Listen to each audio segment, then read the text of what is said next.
Hi everyone, this is Abeer and I'm excited to welcome you to another episode of Across the Divide.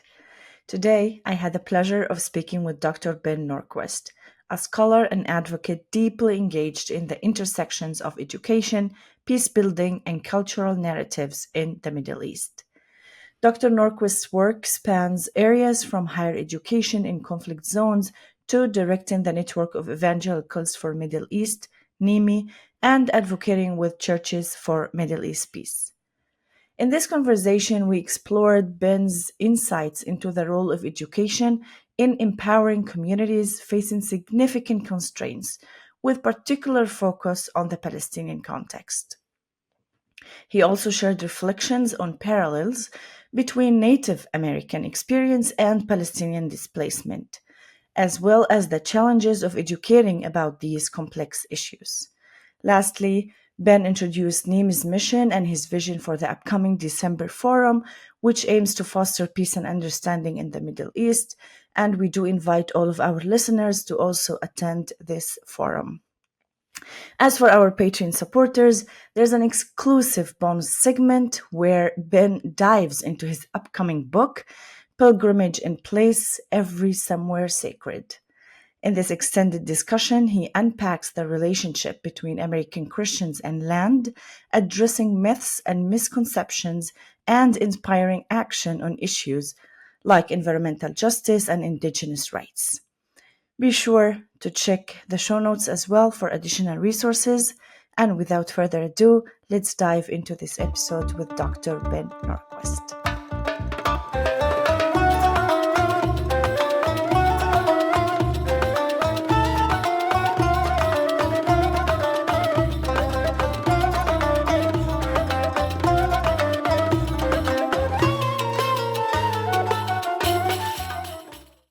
Hi, Ben, and thank you for joining us today in Across the Divide. We are very happy to be having you today.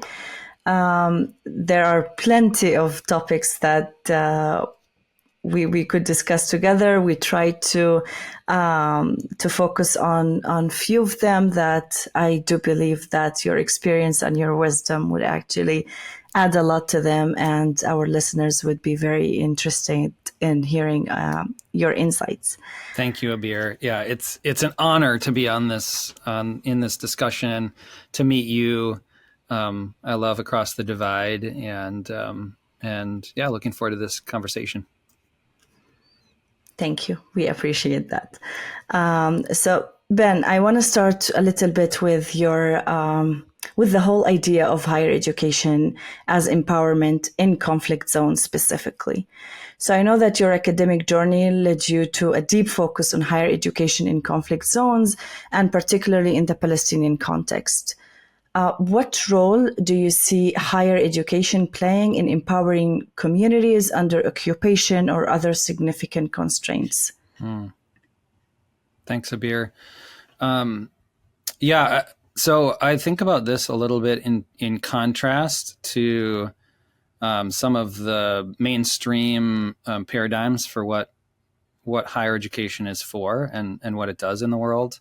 You know, in certain contexts, certainly in my own in the United States, higher education is thought of as a private commodity that people who can afford it or who are willing to take out loans can acquire for themselves for private benefit. So it's, you know, it takes cost now for some kind of return later. It's a transactional kind of thing.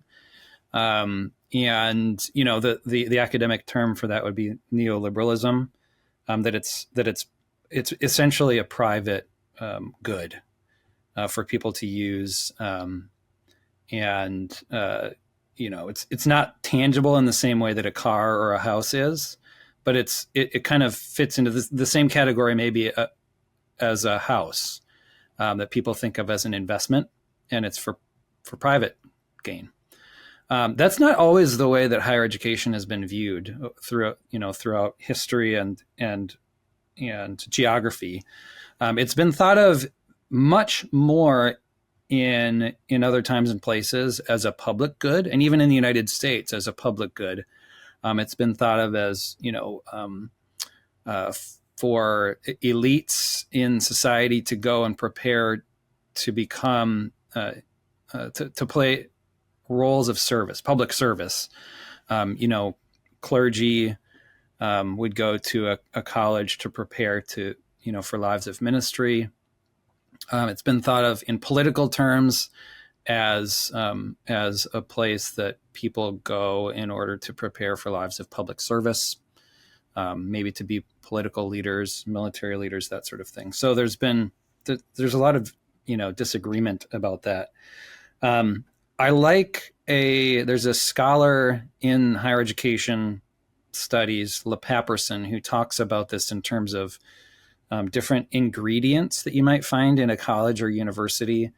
And the terminology LePaperson uses is the first, second, third, and fourth university. And it's a little confusing. What he means is there are ingredients that you might find, or elements, energies, he calls them, energies that you might find in any given college or university, any particular institution. And the first university for LePaperson is the neoliberal university, the energies around this idea that this is a private good for private gain. The second university is the liberating arts, or the liberal arts. Think of, those who are involved in these institutions for the purpose of helping to liberate the mind and create independent thinkers in society. The third university is the revolutionary university. The elements within the university that seek to engage with and critique and question the basis of the society in which the institution operates. People in the third university have been considered radicals or even dangerous by the rest of society. And the fourth university for LePaperson is the informal knowledge networks that exist outside of the bounds of formal educational institutions. So people bring the fourth university with them into these formal educational institutions. So all of that is kind of background for how then I bring this question of what are the roles that higher education is playing in Palestine. One of the key themes that I found when I started my project was the theme of resistance, and it sounds a lot like the third university. I might think of it as a kind of fifth university, actually.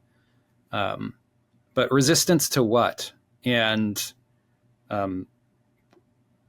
more and more as I was in my study, I started thinking about it in terms of resistance to transfer. Transfer is a concept from settler colonial theory. If colonialism is the domination of one people by another for the sake of extraction of some kind of value, then settler colonialism is the domination of one group by another group for the sake of transfer. And what's being transferred there? It's people being transferred, indigenous people away from the land and a new settler people into the land. And if you look at the history of that region, over the last 100 years, it just is kind of indisputable that transfer is taking place. Starting even before the Nakba, but then in 1948, 750,000 Palestinians losing the right to their land, losing their homes, losing access to land that they're, where their roots are. And then in 1967, a loss of even deeper loss of sovereignty, of Palestinians in their land, and the settlement project advancing, and the slice of land in Palestine where Palestinians have access to it is getting smaller and smaller, and at the same time that land mass is being transferred in various ways to into Israeli hands. So I would say resistance to transfer. And there are a variety of different ways that happens. Maybe we can talk about some, but yeah, that's kind of where that study took me.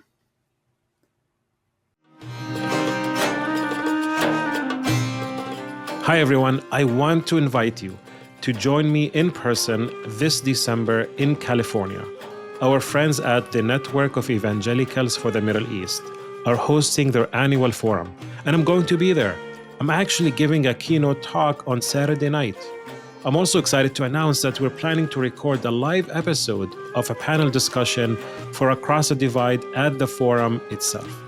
It's going to be a great weekend to meet fellow peacemakers and have fellowship and learn from each other.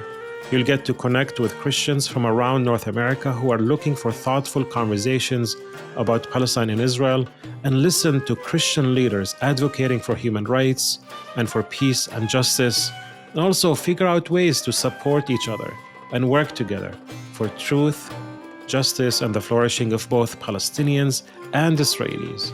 There's a virtual option to join the forum online, but it's kinda lame. Come in person if you can. I would love to meet you. The forum will be in Santa Barbara, California on Friday, December 6th through Sunday the 8th. Learn more and register at neme.network/forum. That is NEME.network/forum. This year, we need each other more than ever. I hope to see you there.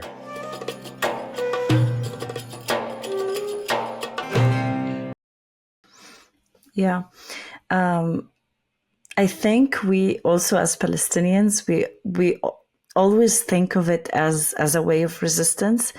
So your research, I believe, took you to the right place, but also as a form of sumud, of steadfastness, of showing that we can, that we're here, that we are aware of our identity, for example, to help keep our identity alive, and also, our heritage, our culture. It's one way that we feel that, this is one of the sayings of older people. So like old grandmothers and grandparents will always be telling you, like, this is your only weapon in life here. This is the only thing you need to actually, be here, to do good to your community, but also, to be a good citizen, or like, to be a good person, and to be able to ensure that you are here, that they are not going, to transfer you in this case. That is one of the main weapons. They all, like, because they lived the Nakba, they all have this very, live memory. And it all went down to us, maybe a sort of generational trauma, but we all have that thing, that fear of transfer, which is happening a lot today in the West Bank, for example, and also today in Gaza. But it's still one of the things that does identify the society. So I know that also you like went more in depth in your research. So how has it in Bethlehem, for example, how has your research shaped your understanding of education as a force of resilience and resistance, if we want to think of it together now? Sounds good. Yeah. And maybe just a quick note too on what my study was. It was, so my PhD is in higher education, and I studied at Azusa with Chris Collins and Tabitha Jones-Jolivet, who asked their questions about higher education from a solidarity kind of framework, and using a sociological and anthropological lenses in terms of disciplinary approach, which I deeply resonated with. And so when it came time to propose my dissertation project, I knew I wanted to do something on Palestine. And it turned into a multidisciplinary dissertation, and a unique format. There are three basically self-standing arguments that I make, or three articles, if you will. Those are chapters 2, 3, and 4, and then chapter 1 and 5 are introduction and conclusion chapters where I tie it together. Chapter 2 is autoethnographic in nature. So I wanted to start by kind of interrogating some of the cultural understandings and assumptions that I was bringing with me into this study of Palestine, which actually drew me back to thinking about my own society and the settler colonial underpinnings of it here. And I think we're going to end up talking about some of that later. But that was a very personal chapter. Interrogating some of the even theological and religious beliefs of my community about land and about Palestine. Chapter 2 was, I'm really interested in land and geography and how people construct meaning out of and like interpret the land. Imagine what the land is and what it means. And so that second substantive chapter is about the ways that land is being controlled and bodies move, in the land. So it's about the wall, and it's about checkpoints, and it's about segregated roads, and the physical landscape that is so deeply controlled by the occupation and the settlement project, in which educators live and learners live and work and commute to and from school.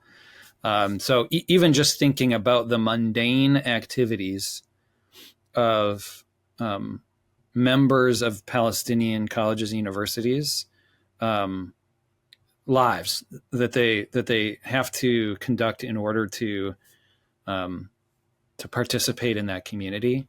And so there's a lot in there about what does a commute look like for a Palestinian student or professor, which obviously depends a lot on where exactly they live in such a controlled environment. There's a lot in there about the physical supplies and equipment that certainly Western colleges and universities take for granted, but that are needed for education to take place. And how does acquisition of those kinds of goods take place at Palestine, in a context that is under occupation? And when those goods cannot be acquired, how do Palestinian educators adapt to that? So there was a lot in there about theoretical education was the term that actually popped up across multiple interviews, where a professor administrator was talking about the way that they would describe a process to their students in order to get them like as deeply educated in it as possible, even though in other contexts it would be like a lab where they would actually be doing it. So, for example, photography professors who want to teach darkroom techniques have to just describe it because they cannot acquire the chemicals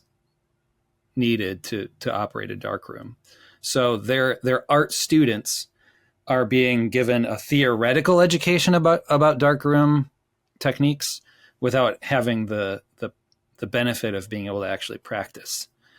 So that's that chapter. And then the final chapter is it's kind of summative, and it's where I really focus on the interviews that I did with close to 20 employees of colleges and universities, and even more than that, students who at 3 different institutions in Bethlehem. So it's a regional case study, and And yeah, the themes that emerged from those conversations were about the aspirations that students and professors bring into the educational space. Those are aspirations like Sumud, like professors who want to give their students an education that will help them to remain rooted in the land, to be steadfast. And that theme is expressed in a variety of different levels. So even just, it almost looks kind of neoliberal. One of the levels almost looks neoliberal. One of them just recognizes the economic reality of needing an education that will help students establish a livelihood, to provide for the economic needs of their life in the land. So it comes through on that level, but it comes through too on an affective level where professors go out of their way to acquaint their students with the land. A painting professor, for example, I talked with, said, like, he brings his students, when he's teaching landscape, brings them out to Area C, to parts of Area C that many of them have not been before. And he, in describing why he does that, he said, it's to root them in the land. And he was describing not even like in a metaphysical kind of way, but the actual physical land. He sees encounter with that land as critical to the kind of educational aspirations that he has. But then, so there was aspirations, then there was this other category of obstacles. So here we have these goals, but we quickly, as educators and learners, run up against obstacles. And they weren't all related to the occupation, but many of them were, and some of the most pronounced ones were. And they related to, the physical difficulties of pursuing education under occupation, with checkpoints. And, one of the students talked about how her house was demolished and she ended up, and she was living in another town. She had to move with her family, and that meant that she had to transfer schools, so those kinds of things. But then also the obstacles related to trauma and mental health and mental readiness. In the US, mental readiness to learn is a huge theme, and one that we pour millions of dollars into, at some institutions, making sure that our students are mentally ready to learn. But can you just imagine the challenges that on that front, that in this kind of context? So obstacles. And then the final category of themes in that paper is about the adaptive pedagogies, adaptive ways that professors and students then adapt in order to continue pursuing those aspirations despite the challenges.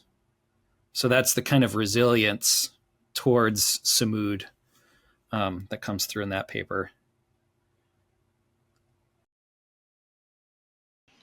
Yeah. So I think this is a little bit more personal, but for Ben, as an activist, as a parent, as anything you want to think about it, how has this research actually, let's say, change your mind about things? What are the key, let's say, lessons that you personally took from it? I'm sure like doing that also like helped you explore more about not only the whole issue of like higher education, but also Palestine and the land, and Bethlehem being, the one of the very holy places for us. So how did all of that play a role in your understanding of the situation and shaping your future work? Yeah. This was a kind of pilgrimage for me, as well as an intellectual and academic exercise. It changed my life. It really changed my life. And That's the kind of, I think that's the kind of thing that you might expect someone who's gone on a traditional Holy Land pilgrimage to say. It changed my life to go see where Jesus walked, that kind of a thing. And that certainly is, I'm not discrediting that, but for me, coming to see the realities on the ground and have these conversations with wise, thoughtful, large-hearted educators, Palestinian professors and administrators, who most of them are doing this because it's a calling, was deeply moving to me. And it felt like a privilege and an honor to hear these stories and carry them and be gifted them in a lot of ways. So yeah, it's those are stories and my friendships and relationships there that continue to affect how I see the world. And even, I think we might talk about this in a second, how I think about my own society. Yeah, they're deeply cherished.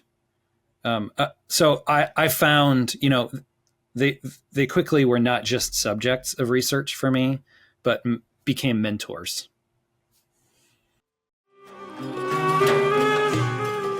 Friends, if you're enjoying this episode and want to support Across the Divide, consider supporting the work we're doing here through our Patreon page at patreon.com/acrossthedivide. By becoming a monthly supporter, you'll gain access to unpublished content and other exclusive benefits.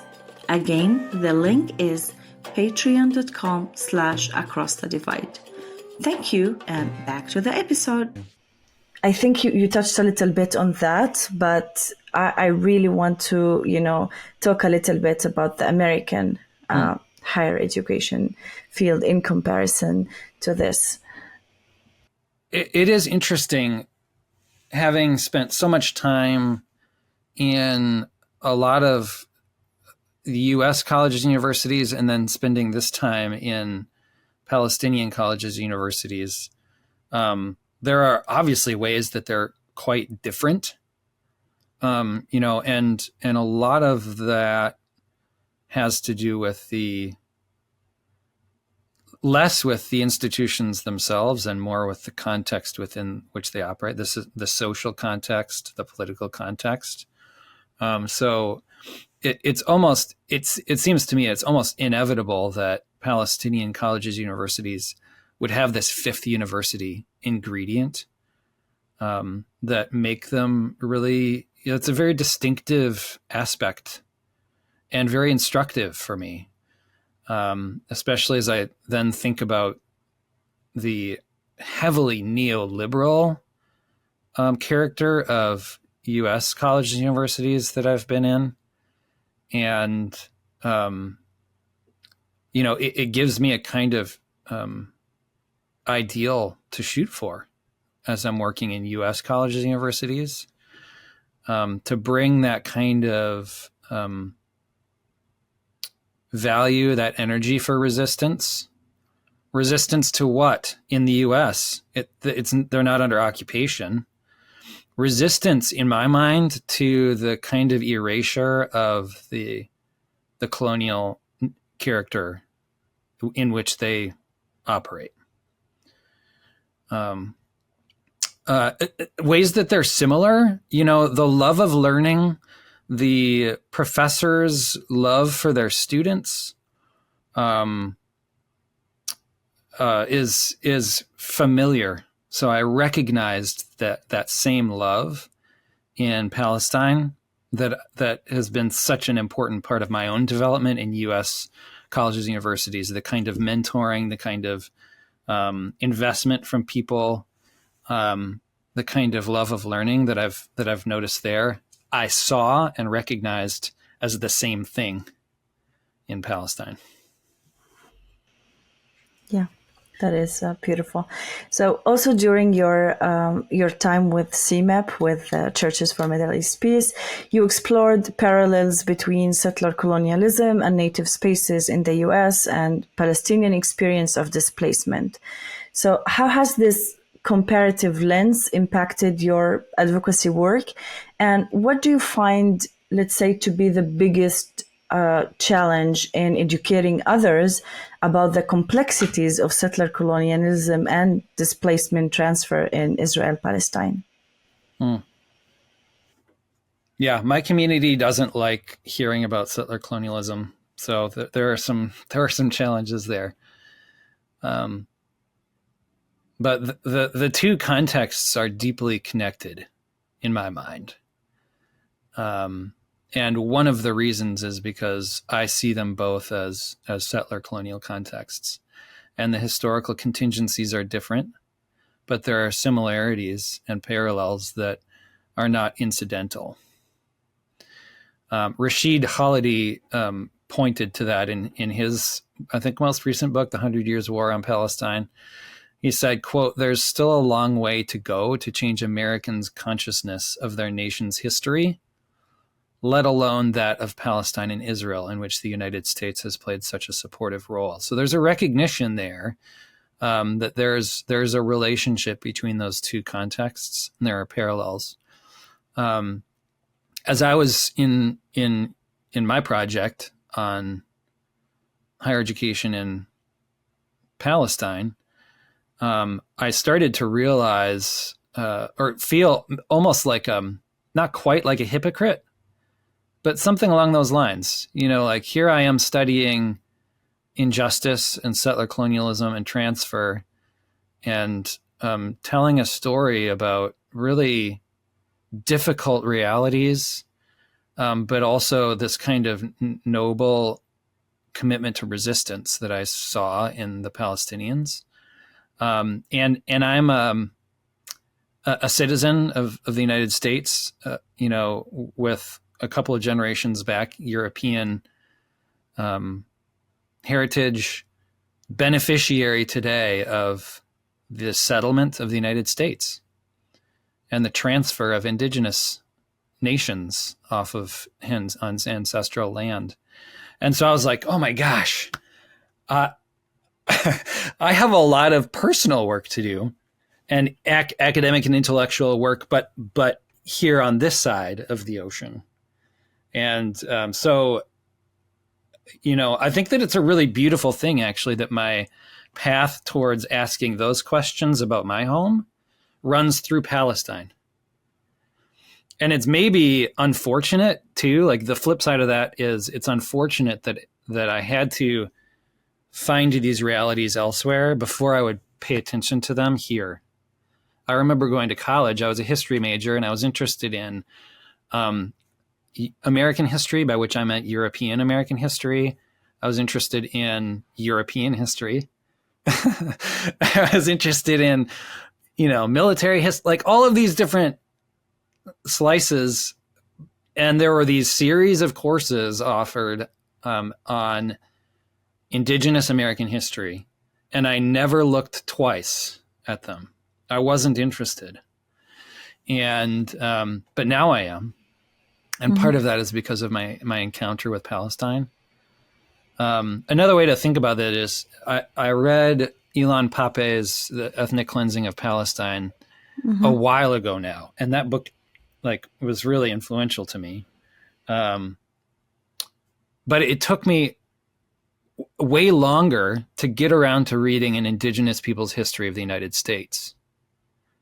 And I think that I might not have ever read that one without having first read The Ethnic Cleansing of Palestine. Another way to think about this is a couple of people whose stories have been really important to me.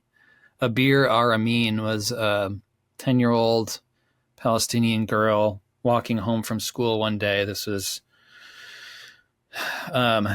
probably in the early 2000s. And a foreign soldier from nearby fired a rubber bullet and struck her in the back of the head and killed her. And I heard that story when I was in my 20s. And I had never heard a story about a Palestinian who was humanized and named. I think the only Palestinian whose name I had ever heard was Yasser Arafat. In my 20s, she was the first story Palestinian who was humanized and named. And it made me realize, wow, my education has not, it has this blank space for the Palestinians. The same is true of Indigenous Americans. And I didn't kind of make that connection until just a couple of years ago when I met Joseph Standing Bear, an Ojibwe elder who lives near me in Chicagoland, and whose stories have like just encountering the person and the stories made me realize the same thing about my education having a blank spot for Native Americans. As I've been thinking about some of these parallels, I've also been thinking about transnational solidarity and recognition across political borders and boundaries of, between people who are oppressed by the state. I opened my dissertation, I think it's page 1, with a picture of George Floyd. Not the man, actually, of the mural that was painted of George Floyd right outside of Cup Foods in South Minneapolis there.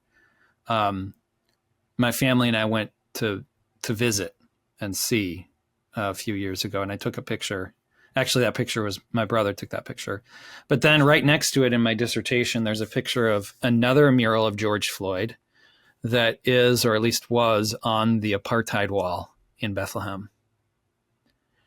And I just have this little reflection in there about how this man who grew up in Minneapolis, Minnesota, and part of this is the reason that I'm talking about it is because I grew up a few blocks from where that happened.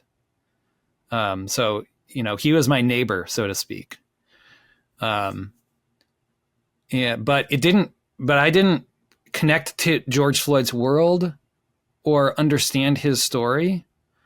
And what started me moving towards understanding and seeking to understand and ask questions about his story is because, in some way, because there was his picture on the wall in Palestine. I was like, somehow physical proximity doesn't translate into understanding in worlds that are segregated. And, we talk about Palestine being segregated. We use language of apartheid and that sort of thing. We don't, and to some degree that highlights for me, helps me understand ways that my own neighborhood was segregated as well, even though there's not an apartheid wall. There are economic realities, cultural realities that are rooted in histories of injustice.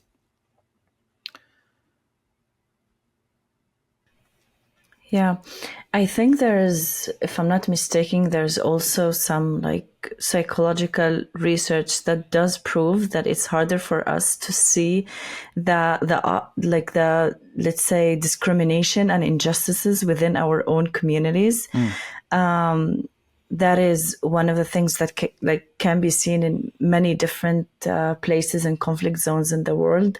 But I really like the way that you put it, that then looking at, your own country and seeing all of these things and understanding, also the place you grew up in, and this does change a lot in us as human beings and our understanding of the world and of actually the work that we need to do. And that is one of the things that you are doing, that you never stopped. It's not only about the research. It's way beyond that. It's way more than that. It's talking about it, it's advocating for it, it's believing in it, and it's sharing that within also churches and Christian communities, which are, I think, is very important. This is one of the things that we also face here, and I hear this from many people saying that we would have expected Christians to stand up to this like act of injustice, but they didn't. They were blind to it, and that really saddens me. But it also adds, I feel, to my responsibility and understanding of how we should do more, and we should actually keep pursuing that. And also remembering your the mural that you mentioned on Bethlehem Wall. I remember also there was next to it, I don't know if it was around the same time that you visited, but there was also another one of Iyad al-Halla. And they always compared these stories for some reasons. But George Floyd also became very like a big deal, something that everyone talked about, not only in the US, but also here. A kind of icon. Yeah. Yeah, exactly. A recognition of something of his story we recognize in our own story, and that also started, shaping the whole Black Lives Matters to Black Lives Matter to many of what Palestinians also started saying. Palestinian Lives Matter. It didn't receive the same attention. It was like, I'm a person who doesn't like, to be honest with you, to compare between different conflicts and situations and injustices. But we also, as human beings, sometimes, not like, that's not a good word, but understand more when we try to compare our situation to others. So I think that was the case. It was less of a comparison than we are the same. It was that we empathize, we understand what you're going through, because we're also going through something as bad.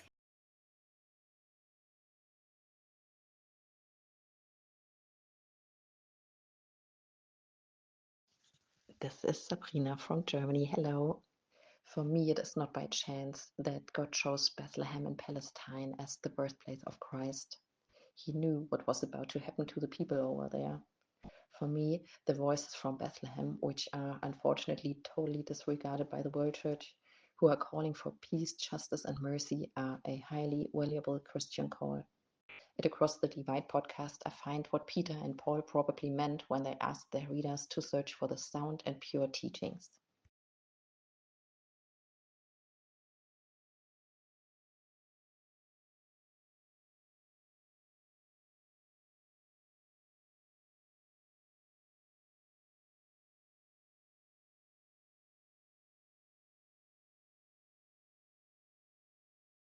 Continuing with all of that, as the director of the Network of Evangelicals for Middle East, I know that you're working on building networks and hosting an upcoming forum in December. So I would appreciate it if you can share a little bit with us about NIMI's mission, your vision for the forum, how it aims to mobilize support for peace and understanding in the Middle East, and anything that's related to Israel-Palestine in particular. Sounds good. So I'll just start by saying, listeners of Across the Divide, we would love to see you at the NIMI annual forum coming up in December in Santa Barbara, California. We think that it's important, like the best experience is to be there in person. And we have a Facebook page, a private Facebook page for the group for people to find carpools and roommates and ways to help cut the costs and that sort of thing too. But if you cannot be there in person, we also have some virtual options for you as well. But to kind of rewind and talk a little bit about NIMI. NIMI is the Network of Evangelicals for the Middle East, and I'm the director of NIMI. And here's where some of you are like probably starting to scratch your head, because I've just finished talking about settler colonialism for a half hour and oppression. And at least in the U.S., the sorts of things that that we think of as like, no, evangelicals don't talk about that. I think of myself as an evangelical, and I talk about settler colonialism. And that's maybe a minority kind of overlap. There aren't that many out there who bring those identities together, but I think that that's a growing group. That's what we're finding with NIMI anyway. We're here we are in a country where young people are leaving the church, and that includes evangelicals. Evangelical young people are saying, this doesn't make sense to me anymore. And they're leaving, becoming nuns or whatever. And part of that is because of issues like Palestine. They recognize that this injustice, Jesus wants us to say something and do something and be part of standing for justice and peace. And that should be a very evangelical, that should be compatible with being Jesus people.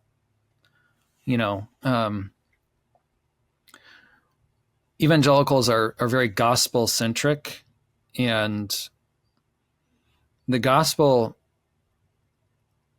is the peace, and peacemaking is central to the gospel. If you think about how God reached out to us while we were still sinners, while we were enemies of God, the Bible says, and made us children of God. God is the original peacemaker, committed to justice.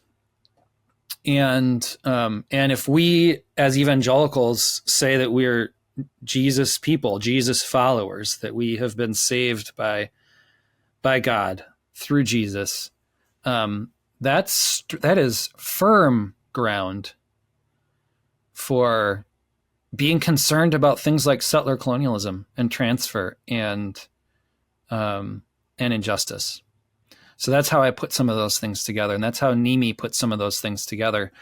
Founded in 2017, out of a kind of recognition that we have these various organizations that are already, as Christian organizations, doing peacemaking work and addressing the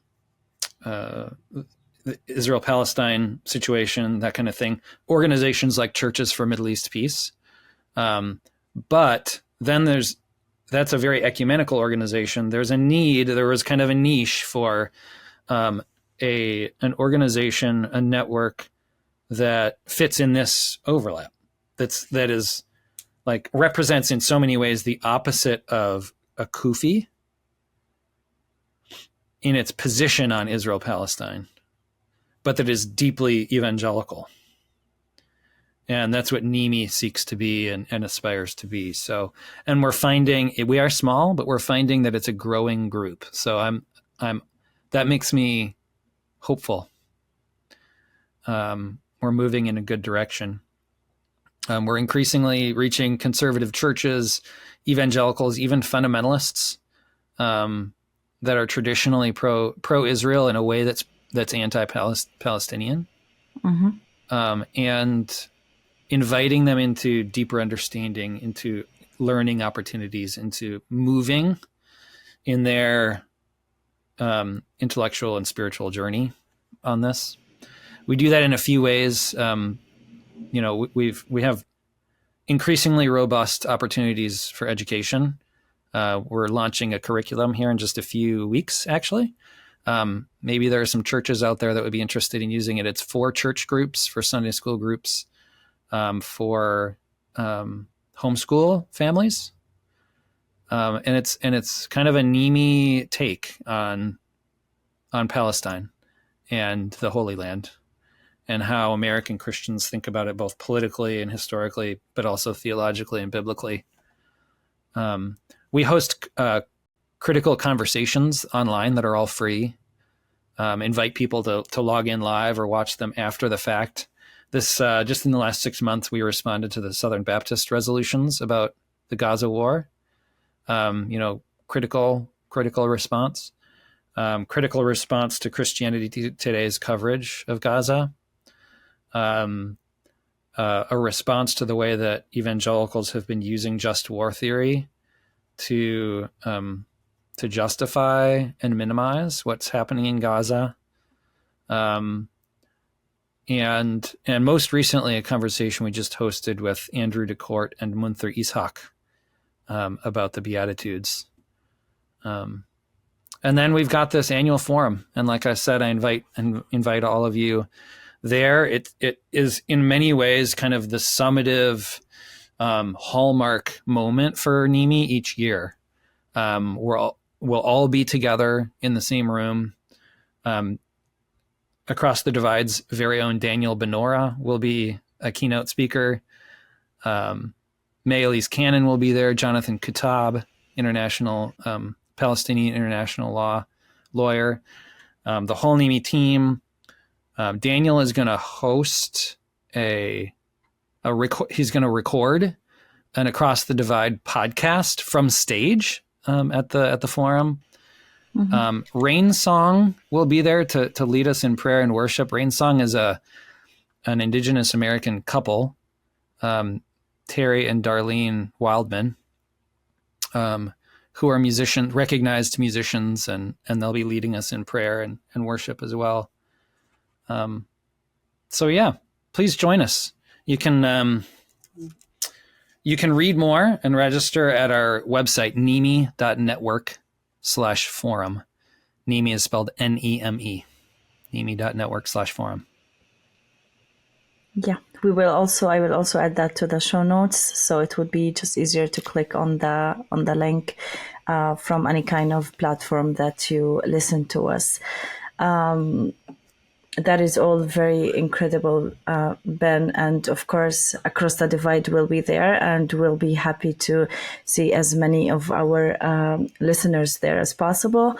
So it would be great if you can join personally. I just wanted to touch on one thing.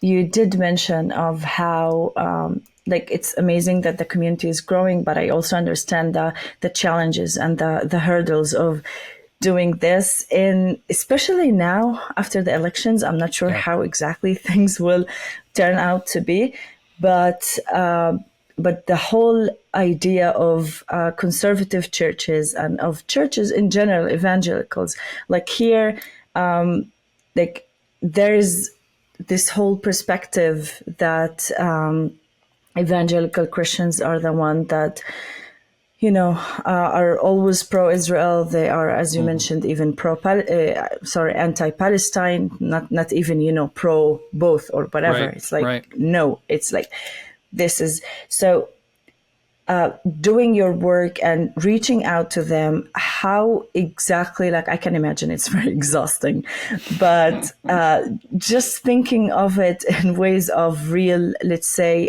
action and results. What are the things that you are experiencing, and is there anything that makes you more hopeful for the future, at least for the future generations? Mm-hmm. Yeah, it's both, and the response that we get from our community. We get accusations, all different kinds of accusations that can be discouraging to hear. But at the same time, and I would say maybe even a little bit more than we hear that, we hear people reaching out to say, "Oh my gosh, Ben, I thought I was the only one who had these questions, because no one else because it really is a niche. I think it really is, because there is, although there are these questions and concerns that are growing in many places privately in people's hearts and minds, they don't have an outlet yet, a conversation that's public, that they know where to take those questions and concerns.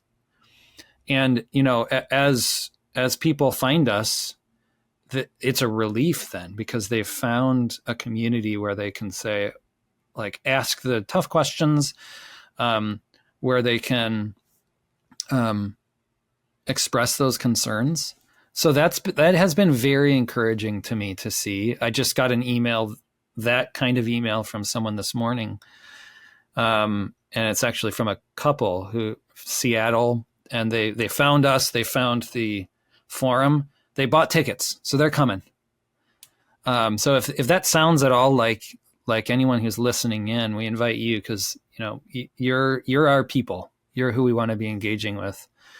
And I will say, like, just stepping back to bigger picture, I think of evangelicalism is very diverse. And, you know, if you're viewing it from outside of evangelicalism, it might not look that way, because evangelicalism is just as subject to stereotypes as other groups, and it can be misunderstood at times. You know, so the question is, which evangelicalism are you talking about? You have kind of Christian nationalist American evangelicalism that aligns with the current understanding. Like, when people hear evangelical, that's often what they think of, a Trump supporter. But then there's also a more kind of cosmopolitan strain of evangelicals. Maybe, like, you could call them Billy Graham evangelicals, or Wheaton College evangelicals. That's probably where I fit more. There are Pentecostal evangelicals. That's another thing altogether. Like, so it's diverse, is my point.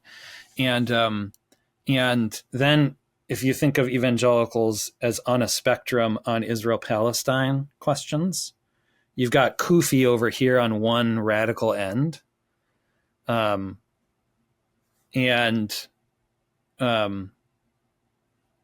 there's this kind of whole range. We're looking for folks basically from the other end, and then, like, moving along the spectrum to a certain point. And at the, you know, wherever that point is, and we kind of like feel for it and find it. But wherever that point is, it becomes less productive to engage with folks who are way over on that radical end.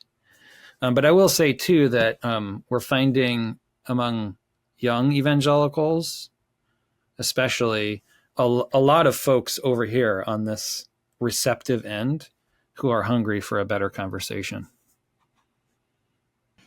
Yeah. Now, this is encouraging. There's always the discouraging part, but also the encouraging part that basically keeps us doing what we're doing. So thank you, Ben. We'll move to the second part that is exclusive for our Patreon supporters. But as for now, I really want to thank you for sharing your valuable insights with us. I think that your thoughtful perspectives really have shed light on the challenging topics that we discussed. And I truly appreciate the impactful work that you're doing. So thank you. We'll move now to talk about American Christians' relationship to land. Any last thing you want to say? Sorry. Yeah, I just want to say thank you so much. It's an honor to talk with you, Abeer, and like I said earlier, to be on Across the Divide. I feel a lot of affinity for what you guys are doing, and consider you to be friends along the way. Thank you very much. Of course we are. Thanks for tuning in to this episode of Across the Divide. We are so grateful for your support and interest. The hosts of this podcast are Daniel Bannoura, Jennifer Madrand, and myself, Abeer Shhali. Salim Anfous is our producer. Our theme music is composed by Charlie Rishmawi. To help sustain the work of this podcast, please consider becoming a financial supporter of Across the Divide. Any donation amount makes a difference, and with a donation of as little as $5 a month, you will gain access to exclusive supporter-only content. Go to patreon.com/acrossthedivide to learn more and donate. For any feedback or suggestions, connect with us on Instagram at Across the Divide Podcast. Until next time, stay curious, stay passionate, stay engaged, and join us again on Across the Divide.